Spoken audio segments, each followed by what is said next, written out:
first thing you want to do is hold your knife properly by wrapping your 3 fingers around the handle and pinching the blade with your thumb and your forefinger.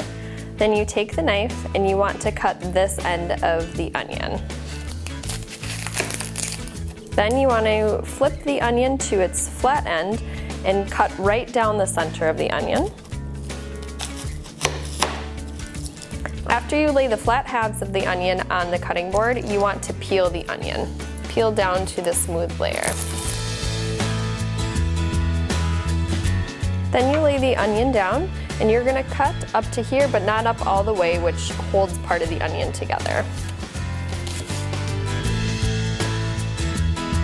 Then you rotate the onion by 90 degrees and you dice the onion.